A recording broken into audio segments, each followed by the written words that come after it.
Rise up and shape up. Rise up and shape up. Rise up and shape up. Rise up and shape up.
Good morning, everyone! This is Jeka, your host for today's episode. After watching the video, we all realized that in the sports ground and playing courts, in races and competitions, no one really can be more commanding and powerful than those officials who hold the whistle and the gold flags, who signal with their fingers the scores to be registered, who can judge your performance with the precision, firmness, and fairness. They are the umpires, the referees, and sports officials who preside over competitive athletic or sports events in order to help maintain standards of play. They are our officiating officials. But did you know that officiating in sports is a career? A lot of athletes usually look forward to retiring as a coach. Others opt to become an officiating official. In the US, the median annual wage for umpires, referees, and other sports officials is about $29,000. So wow, that's something lucrative. It is also claimed that in the US, employment of umpires, referees, and other sports officials is projected to grow by 8% over the next 10 years. Much faster than the average for all occupations. That sounds so amazing. But sad though that we don't have data to show in the Philippines. But you know, we see how our Filipino technical officials are making waves in the international arena of sports, up there in the Olympics. And today we are very proud to have with us Filipino women international technical officials who were invited to be part of the technical team in the recent Tokyo Olympics. They will share with us wonderful experiences of officiating in top-level competitions. So don't miss to know untold stories of our guests for today. Our women top-notch technical officials fresh from Tokyo Olympics. And since officiating in sports is a good career, we have invited an expert in career path development to give us light and guide us about things we need to do to grow a career. Meantime, let's relax as we enjoy knowing remarkable women who are able to break through the men's world in sports in another exciting kwento of Commissioner Celia Kiram.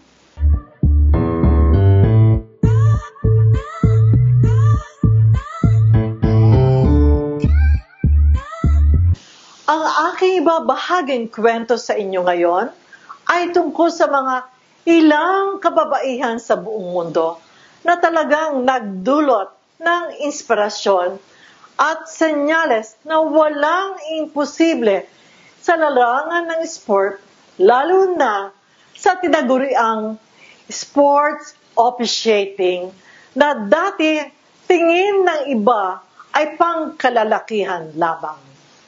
Ating kilalanin ang mga naunang kababaihan na nagserbisyo bilang technical officials sa mataas na antas na kompetisyon sa iba't ibang sport. Claire Antonia Polosak, ang kauna-unang babaeng naging umpire sa finals ng men's OD ng ICC World Cricket League, isa siyang guro sa Australia noong 2017. Gumawa siya ng kasaysayan bilang kauna-unahang babaeng naging on-field umpire sa men's match ng New South Wales at Cricket Australia. At noong 2018 sa laro ng England at Cricket Australia. Si Violet Rennis Palmer, ang kauna-unahang babaeng naging basketball referee sa NBA at WNBA noong taong 1896. Taong 1997 naman, gumawa siya ng mahalagang kasaysayan nang nag-officiate siya sa NBA sa laban ng Vancouver Grizzlies at Dallas Mavericks sa Canada noong 2014. Si Palmer ang kauna-unahang babaeng nag-officiate sa All-Star Game ng 4 na major leagues ng Amerika. Melka Shiromala, ang kauna-unahang babaeng boxing referee na nakatanggap ng award mula sa Asian Boxing Confederation noong 2017. Tubong Sri Lanka, siya ay nag-officiate sa 2020 Summer Olympics. Naging kauna-unahang babae rin siya na tinaguriang 3-star referee sa South Asian region noong 2013.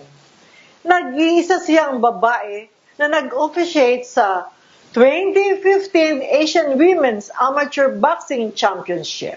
Mickey Hanley, ang kauna-unang babae na naging brevet judge sa men's gymnastics sa World Championship level taong 2013.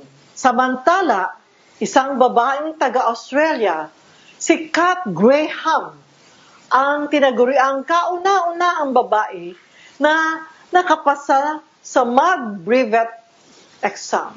Amanda Clement, ang kauna-unahang babae na taga-Amerika na naging umpire sa larangan ng baseball. Taong 1906 sa isang editorial article na kanyang sinulat at nalathala sa Cincinnati Enquirer, idiniin niya na ang mga kababaihan na umpires ay higit na mas magaling kaysa kalalakihan sa larangan ng baseball. Bernice Shiner Hera, ang kauna-unahang babae na naging umpire sa professional baseball. Wala siyang plano na maging umpire hanggat makita na lamang niya ang kanyang sarili na naglilingkod bilang umpire sa mga laro sa Islam areas bilang social welfare. Kauna-unahan rin siyang babae na nag-file ng sex discrimination case noong 1969 sa New York State Human Rights Commission sa kadahilanang pinagbawalan siyang magtrabaho bilang female umpire. Ipinaglaban niya ang karapatan na to ng 5 taon na naudyok sa pag-establish ng Equal Rights Constitutional Amendment sa Kongreso ng Amerika. Si Sarah Gamal naman, ang kauna-unahang babaeng Arabo na naging basketball referee sa Olympics. Siya ang dahilan upang ang International Basketball Federation o FIBA ay nagbago ng rules noong 2017 na pinapahintulutan ang mga manlararo na nakasuot ng hijab or veil. Muli, ito ang inyong Commissioner Kiram na walang sawang maghahatid ng kwentong kababaihan, kwento para sa kaalaman at karunungan sa sports.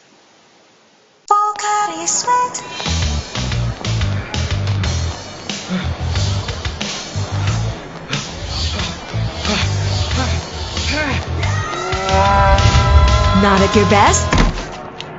You may be dehydrated. You need Pocari Sweat. It replaces the electrolytes you've lost and helps you perform at your best. Be at your best with Pocari Sweat. Pocari Sweat. Let us meet the women who made it through the games of the world's athletic best. They are here to inspire the young people to pursue or consider a career in sports officiating. Let's all welcome Ms. Marilee Estampador, International Technical Official in Fencing in the recent Tokyo Olympics. Ms. Estampador is an entrepreneur, international technical official, and a sports advocate. Her athletic career started as a national team member of fencing from 1988 to 1995. She then became a national assistant coach from 1996 to 2003 and eventually a national coach from 2003 to 2015. A multi-awarded sports official, her citations include the 2016 International Olympic Committee Women and Sports Trophy for Asia and Person of the Year Award in 2015 by Kasama Inc. and the Zonta Clubs of Pasay and Makati Paseo de Rojas. She is currently the Managing Director, Board Member of the Philippine Fencing Association.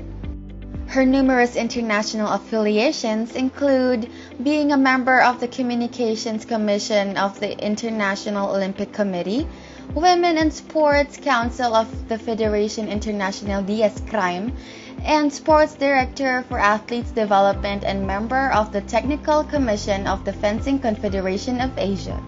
Let's give a warm round of applause to Ms. Maria Leonora de Jesus Estampador. Can you please talk about your family? How and when have you started your love for sport, your childhood dreams, and how you started schooling? So, kami, I think we're just an average family. Pero I got introduced to fencing kasi when I was in college. It was my PE in college. And for some reason, nagustuhan ko siya. Kaya lang, PE lang siya eh. So, after I graduated, I don't know, pero hinahanap ko kasi. So, I asked my sister who was still in UP at that time. Sabi ko, tanungin mo naman dun sa PE teacher kung saan ako pwede mag-fencing. And then, he said, hindi mag-sit-in daw ako sa advanced class niya. So, that's what I did. Nag-sit-in ako. And yung PE teacher kasi namin, he was also one of the coaches of the Philippine fencing team. So, after a few weeks na nag-sit-in ako, he invited me to go to Pasig where the national fencing team was training. So, I joined a few sessions and then I joined the novice tournament, which I won. And then a few weeks later, I found out that I was chosen to be part of the national training pool based on that one win. So after that, tuloy-tuloy na yun. No? I developed a passion for the sport. And then, we were competing and traveling. In fact, I was supposed to go to law school. I passed Ateneo, but I had it deferred for a year. And then during that year, kasi I got into the national team and we were traveling. And I decided I'll give up law school. And my mom was, a bit disappointed kasi, bakit yun naman gusto mo? And then, there was one time, she followed me when I was getting ready to go to training. Sabi niya, how long do you intend to keep this up? I said, what? Training every night. Sabi ko, for as long as I want. And how long is that? For as long as I want. And then ever since then, she stopped asking me. So, goodbye law school, and I just, concentrated more on fencing. What is your present profession and occupation? Or what makes you busy currently and other than being a top-notch tech official? Now, actually, we have a family business now. We have a recruitment agency. And so, because my parents had to, because of the pandemic, we had to send our parents to our farm in Cavite because they're safer there. So I had to take over some of my mom's responsibilities in the office. So that keeps me busy. Plus, I'm also a member of the POC Women in Sports Commission. So we have some projects. And then I'm also taking a course right now, which is an IOC certificate course on safeguarding officers. Plus, so because of that, I got invited also to be part of the technical working group of the POC, uh, the POC group that's developing the safe sport policy for the POC. Can you share your unforgettable happy moments in officiating? Actually, I can't think of anything, in particular. Pero kasi one thing that I love, about being a technical official is kasi you develop a camaraderie and a kinship among the other technical officials. Kasi nga naman, all of you are together, like in some competitions na the long-running ones, like the World Championships that can run from 10, that competition is 10 days, so you're together around 12 days, from morning until evening. So, there's that sense of camaraderie and friendship na you parang you're all on the same boat kasi. So I think, and then you develop a lot of, good friendships out of that. So. Please share the challenges and hardships you have experienced in this career or path. Well, for one, it's very, very tiring. If not for the fact that I really love, being a technical official, and I love, every aspect of it, siguro I would have given up it. Pero kasi, kasi I love it. No matter, it doesn't matter how tiring it is. You get up like at 5, 6 in the morning because you have to be at the venue at 7:30, and then you're at the venue until 9:30, sometimes past 10 in the evening, and then you don't have dinner until, you get back to the hotel if they're still serving dinner. And then, kasi in fencing, especially pag World Championships, the competition hall is huge. Parang the World Trade Center in Buendia, that entire space. And then you're walking around, checking everything.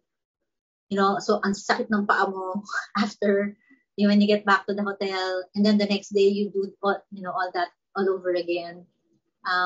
Pero yun nga, because of the, like my love for it, okay lang eh. I always look forward to it whenever I get an assignment. So those are the, I guess, the difficult part. But otherwise, to me, it's fun. It doesn't matter how tiring it is fun.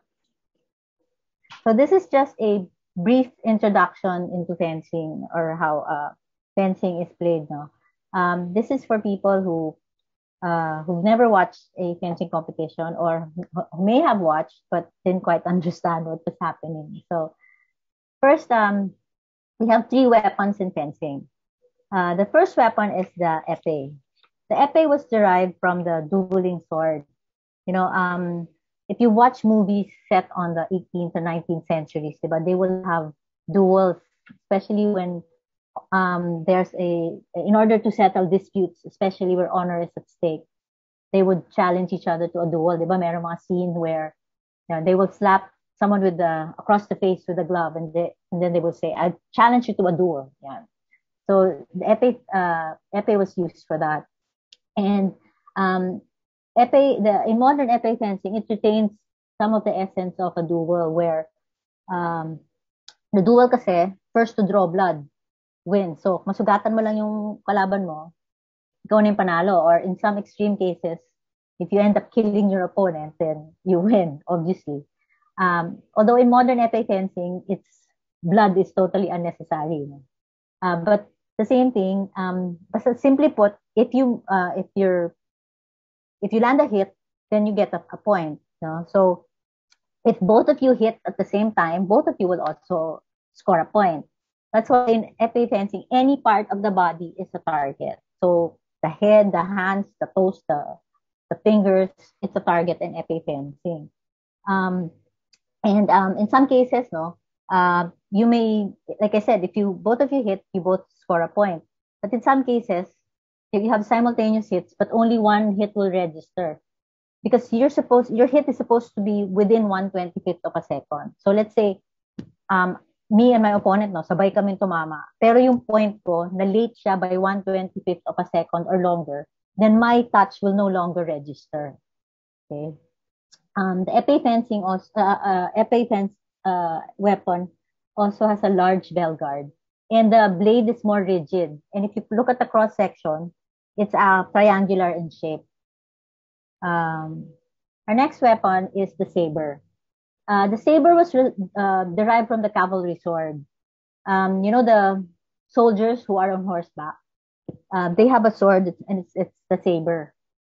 And it also retains some of the essence of cavalry swordsmanship. No, one characteristic is that the target area is from the waist up, including the arms and the head, because back then, for cavalry soldiers, they consider it as ungentlemanlike to hit your opponent's horse. So in order to avoid this, they just limit the target from the waist up. Saber fencing also, one rule in saber fencing is that it follows the conventions of right of way. Unlike in épée, where if you make a hit, automatic you get a point. If both of you hit, both of you get a point. In saber fencing, we have right of way, which means whoever initiates an attack has the right of way. So let's say I attack my opponent, I hit. Even if my opponent hits me, only my point will be considered. Now, in order for my opponent to get the right of way, he or she will have to parry my sword and then make a repose, a hit. So let's say I attack and my opponent parries my blade and then makes a repose that lands on target, then the point will go to my opponent, even if I hit her or him. And so the saber also has a curved guard around a guard that's curved around the hand. No? This is to protect the knuckles, and the blade is more flexible. Now the third weapon is the foil. The foil is also known as the rapier sword, and it was first developed as a practice weapon. So being a practice weapon, the guard, as you notice, is smaller, and the weapon itself is lighter. The blade is lighter and more flexible. And then the target area for foil is just the torso. The arms, the legs, and the head are considered off target. And also foil, just as in saber, follows the conventions of right of way. Like again, whoever initiates the attack has the right of way.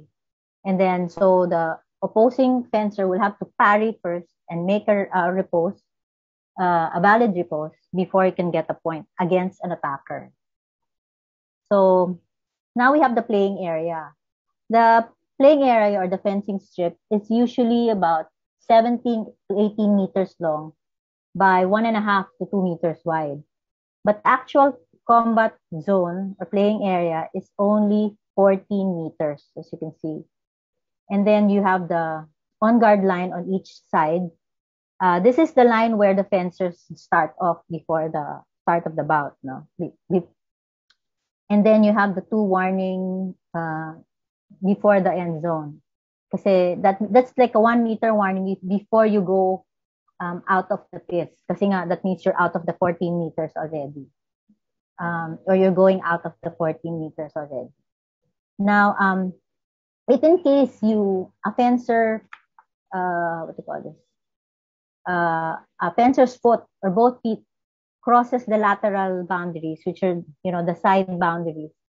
So let's say I go out of the pits and my one foot steps out of the pits or both my feet, I will be penalized. The referee will call a halt, and then I will be penalized and asked to step back 1 meter. Now, if both feet naman crosses the rear limits, which is past the green boxes in this case, then your opponent gets a point. So let's say lumampas ako dito, I stand at the end of the rear, both my feet go out of the rear the end zones, then magkakascore yung kalaban ko. Now, if you notice, they have these wires. The fencers are attached to these wires, and then it's connected to this round white thing at the end. These are called the spools. And then the spools are connected to the machine or the scoring apparatus. So the machine has red and white light on one side, and then a green and white light on the other side. This only means that if the red light goes off, that means there's a touch made by the fencer on the left. And if the green light goes off, then or goes on, then the fencer on the right made a hit. The white lights indicate an off target. So do you have the scores here? In this case, it's 8-14, and then you have a timer, and then the bout number. So determining the winner of a bout. In the pool round, which is the elimination round, the bouts usually played for 5 points. So first to reach 5 points will win. And then they're played for a maximum of 3 minutes. So maximum of 3 minutes. If, let's say, hindi pa naubos yung 3 minutes, meron nang naka 5 points, then tapos na yun. May winner, declared winner ka na. In the direct elimination round naman, it's first to reach 15 points. And the bouts are played for a maximum of 3 sets of 3 minutes with 1 minute rest in between, which means they play for 3 minutes, and then if nobody has reached 15 points yet, they take a 1 minute rest, and then they go to the next 3 minutes. And then after the second 3 minutes, if there's there's still no clear winner, then they rest another minute and then go to the third and final 3 minutes. Now, in case regulation time is finished and then there's still no clear winner, let's say sa pool round ang score patapos ng 3 minutes and then 4-3 pa lang yung score, then the fencer with the higher score, in this case 4, will automatically be the winner. And then in case there's a tie, say there's naubos na yung regulation time and then the score is 4-all, the referee will make a draw to determine priority. And then the fencer should play an extra minute for just 1 point. So they'll play 1 minute, and then pag meron na nakascore, then whoever made that 1 point will automatically be the winner. But if in case the 1 minute is up and nobody made a point, then the one who had priority will automatically win. Okay. So this is just like a very brief and short explanation of a fencing bout. And so I hope you learned something new today. And thank you very much. Our next guest started her sports career as a national archery team member in the 70s and 80s. She became an archery team coach in the 1980s, continued on to become a national team coach in the 90s. As a sports official, she has over 40 national and international judging experience since 2001.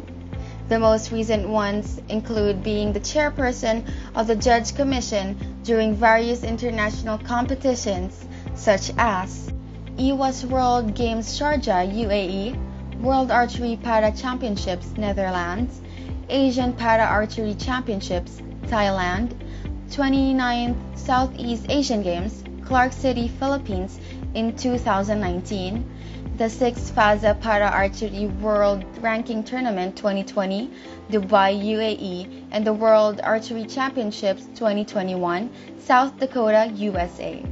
She has been a member of the Judge Commission for Southeast Asian Para Games, and Olympic test events since 2005. A WA International Judge since 2019, she received the World Archery Judge of the Year accolade in 2019. It is my honor to present to you Ms. Karla Cabrera. Please talk about your family.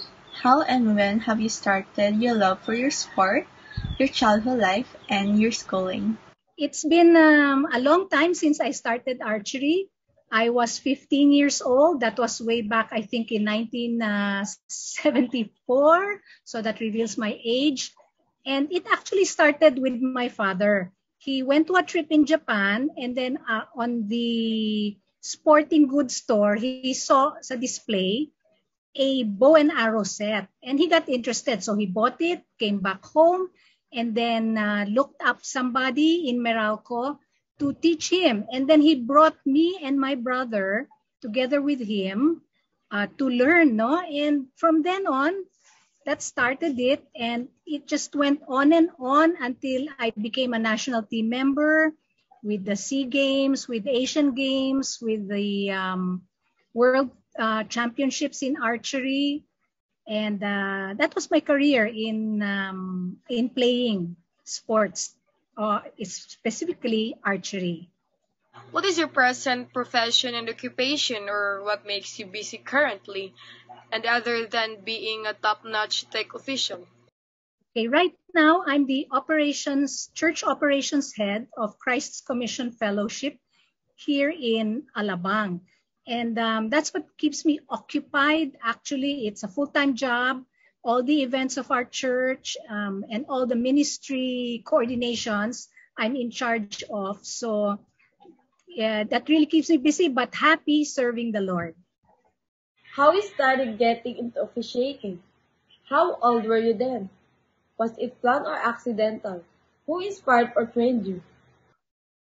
Yeah, I started my officiating career in, I believe that was 1995. I was about 37 years old.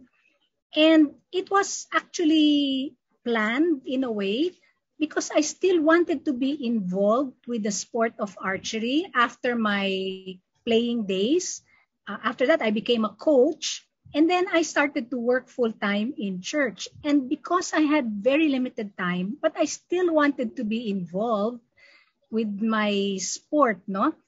Then I decided to learn officiating. And that's when I started. And from then on, it has just been snowballing year on year, no? And it's become an avocation, as you might say. Can you share your unforgettable happy moments in officiating? Wow. You know, there are many, many memorable moments, but I have to say the most memorable ones are my 3 assignments, no, for 3 Olympic Games, starting in London in 2012 and then Rio in 2016 and the latest one in Tokyo 2020 in 2021. And it has been amazing how I was able to participate in 3 Olympics. You know, that was a lifelong dream as an athlete. Every athlete wants to be an Olympian. And it never happened for me while I was playing, but, you know, by God's providence, I was able to get to the Olympics 3 times. And it's always amazing, the matches that were assigned to me. In London, it was the bronze medal match for the men. And then in Rio, it was the gold medal match for women. That was very memorable because syempre feeling mo, woman ka, and you were right there on the platform with the athletes. And I felt like, you know, wow, this is it. And I was amazed. There was a 3rd time just recently at the Tokyo Olympics. And the first ever mixed team event in the Olympics, the gold medal match, I was assigned to officiate that. So it's been a good run. Oh, not to mention, we just had the World Championships last month in Yankton, South Dakota, USA. So I just arrived. And they awarded me with the 2019 Judge of the Year. That was supposed to have been awarded in 2019, but because of the lockdowns, the pandemic, they gave out the award during this 2021 World Championships, and that is very, very memorable. Please share the challenges and hardship you have experienced in this career or passion. There have been, I think it's more time management. It's being able to participate and officiate as a judge because it requires a lot of traveling, no?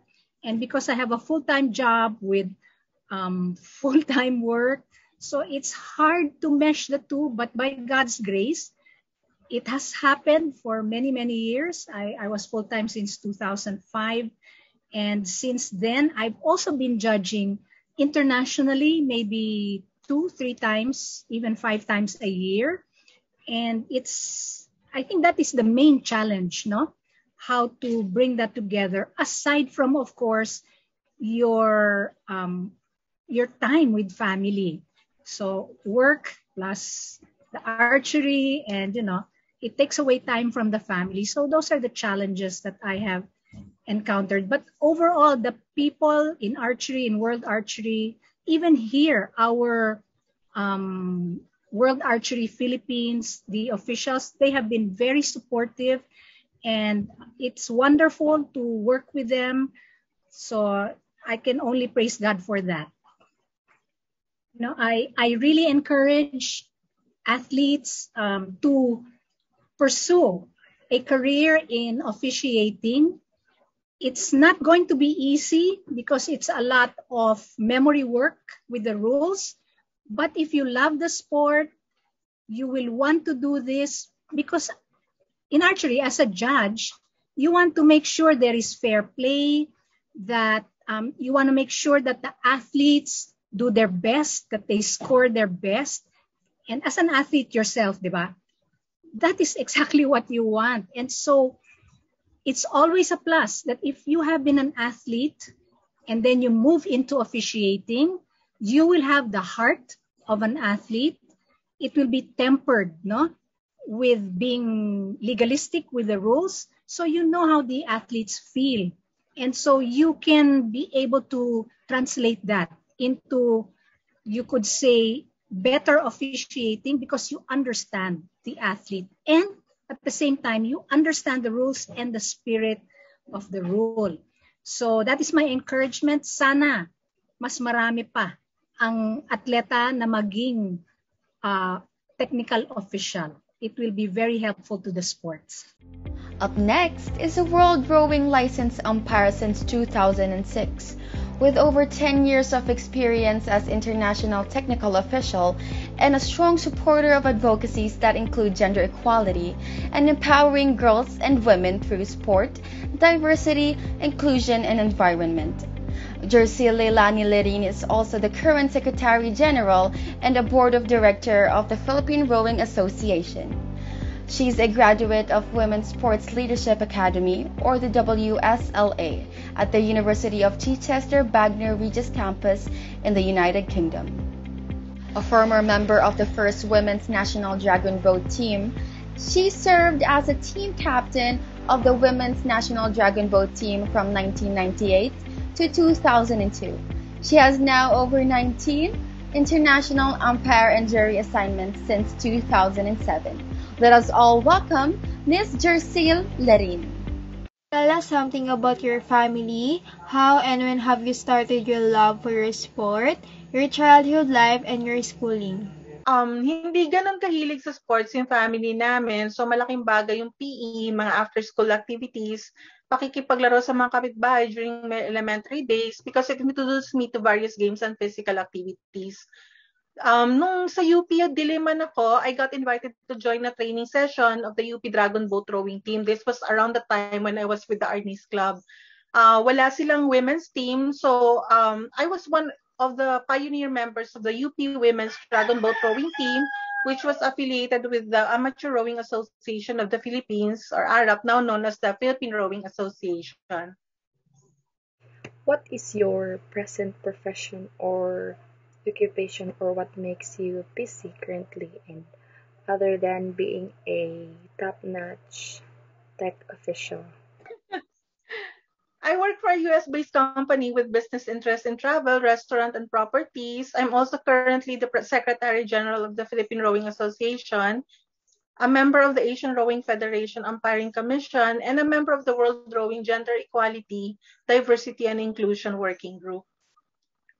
How you started getting into officiating? How old were you then? Was it planned or accidental? Who inspired you or trained you?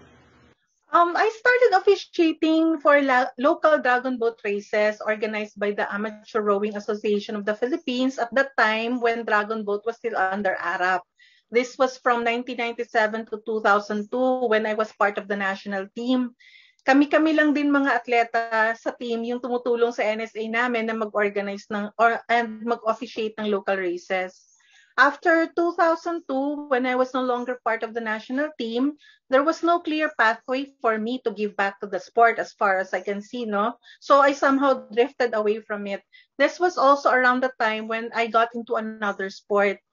Taking the rowing umpiring exam was not in my plan. It was not even in my radar. But several months before the 2005 SEA Games in Manila, there was an invitation to take the national umpiring seminar and exam. And this was in preparation for the 2005 SEA Games. So I figured it would be a good time to give back to the sport. So I attended the seminar and took the National Technical Official exam. I served as the NTO in the SEA Games held in December 2005. In February 2006, FISA conducted an umpiring, or World Rowing conducted an umpiring exam in Manila. I took the exam with the other SEA Games NTOs. I'm one of the three and the only woman who passed the written and practical exam. Former PRA President Mr. Benji Ramos and the other two Filipino international umpires in my batch, Sheila James D. and Mark Dizon, have always been very supportive. I was also fortunate to have mentors who are senior and more experienced world rowing umpires who have taught me and guided me over the years. Can you share unforgettable happy moments in officiating? This is difficult to answer sa dami because there's always something memorable and fun sa mga officiating work namin. Every event kasi is a learning opportunity. I'm a learner at heart. I think that's the reason why I enjoy doing this. It keeps me on my toes. It taught me that you can never really be experienced enough to be complacent. A lot of things can happen, so we have to keep learning. Andun yung biglang magkakaroon ng problema yung umpire boat while I'm in the middle of a lane. I have to act quickly to make sure I'm not an obstacle or mag-cause ng accident sa mga boats na paparating. Andun yung we have to pay extra attention to swans swimming across the lanes during a race and so much more. But some memorable ones I could come up with is yung World Rowing Masters in Haswinkel, where one of the Masters rowers approached me and warmly thanked me for doing a good job. And also yung being able to work with Sir Matthew Pinsent in 2018 Youth Olympic Games. He's a rower and now an umpire from Great Britain who won 4 consecutive Olympic gold medals and 10 World Championships. Then there's the World Championships in 2019 and the Tokyo Olympic Games, of course. Please share the challenges and hardships you have experienced in this career or passion. First thing that comes to mind actually is the cost, because we follow a ladder type progression. So if we aspire to be appointed in the Olympic Games, we have to do a lot of events, no, to gain experience, including yung mga required events for World Championships na events. There's this misconception that technical officials have financial support or are paid to do this, but the reality is not all international sports federations provide that kind of yung complete support, no? So and as well as the NSAs. So another challenge is being a woman and the lack of awareness on the issue of intersectionality. There's still much work to be done to achieve gender equality, and when you're out there doing this type of work, you'll likely experience some form of bias and discrimination. And lastly, doing something on your own, from travel arrangements to traveling solo and everything in between. It's a lonely and often thankless job, but it's fun and you get the best seat in the house because you get to be at the field of play and see things most spectators don't. So it's really worth it. I really encourage athletes to find pathways on how to give back to the sport. Kasi once kunyari, if you're in the national team or with the club, kung minsan ayaw mo nang i-pursue, no? But we sometimes forget that there are different pathways for us. If we cannot be a coach, there's always that pathway to be a technical official. And I'm really advocating for more, especially for women, for girls and women, to explore this opportunity. Kasi it's a fulfilling job, and you get to learn a lot. You stay close with your sport, and you get to learn a lot more. And you develop the discipline to be a learner, to continue to grow, and to continue giving back to your sport. Good morning, and thank you again to the Philippine Sports Commission's Rise Up and Shape Up team for inviting me to share about officiating for rowing. and this less than 10-minute overview of the rules of racing. The Philippine Rowing Association, or PRA, which is the National Sports Association for Rowing in the Philippines, follows the World Rowing Rules of Racing. The rules cover flat water rowing, para rowing, indoor rowing, beach sprint, and coastal rowing. This presentation will focus mainly on flat water rowing. If you're interested to learn more about the rules, the World Rowing Rulebook app is available on both Google Play Store and Apple iStore. There are currently 87 rules and 20 rules-related appendices in the rulebook. The umpiring training seminar usually runs for about 8 hours, so I'll be sharing just a few of the rules and some of the duties and activities of umpires or technical officials as an introduction to rowing officiating. The rules are basically anchored on the principles of safety and fairness. These are the two important things that umpires need to remember at all times. For international regattas, the standard international racing distance is 2,000 meters for men and women senior, under 23, under 19, and para-rowing categories, and 1,000 meters for masters men, women, and mixed. There are usually 6 racing lanes for international regattas, and for World Rowing Championship and World Rowing Cup, there are up to 6 lanes for races, but in principle, the course should have at least 8 lanes that can be used for racing. During events, umpires are usually assigned and rotated to different positions such as the control commission, start, judge at the start, umpiring, and finish. The control commission is responsible for athlete weighing, boat weighing, and identification advertising control.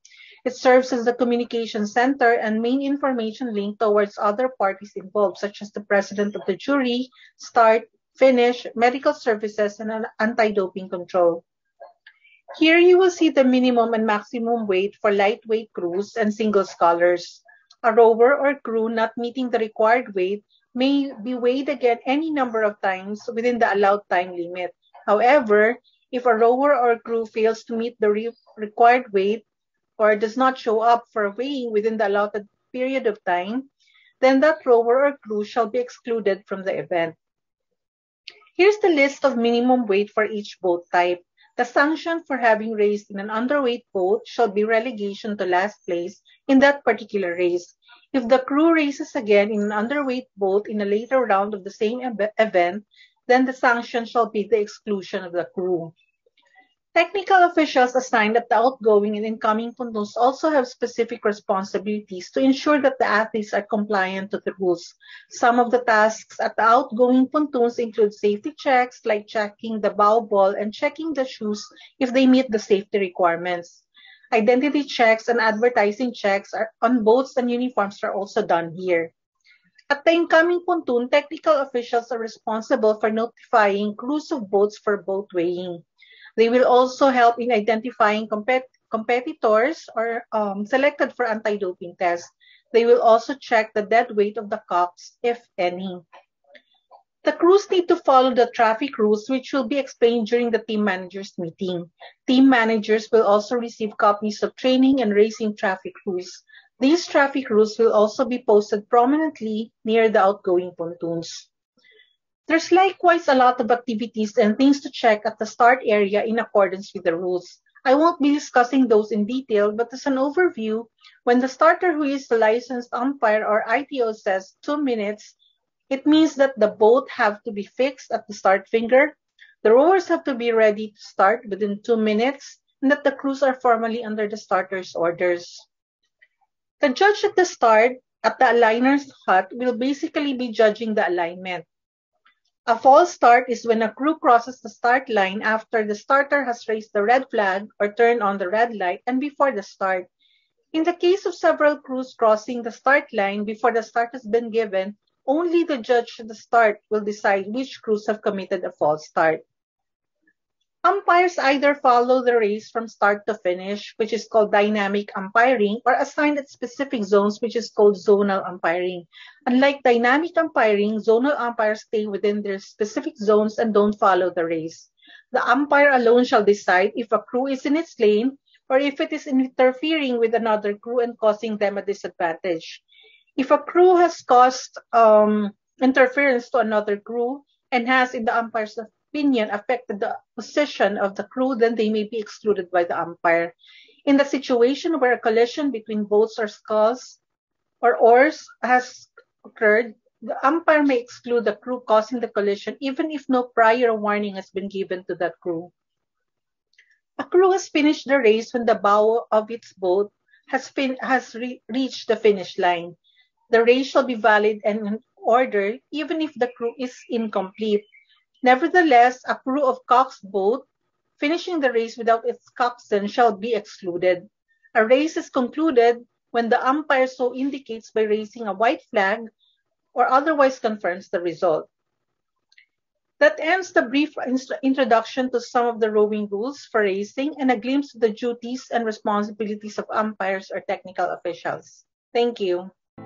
Another woman international technical official who was invited to officiate in the Tokyo Olympics is the international coach Leonora Escollante of canoe, kayak, and dragon boat.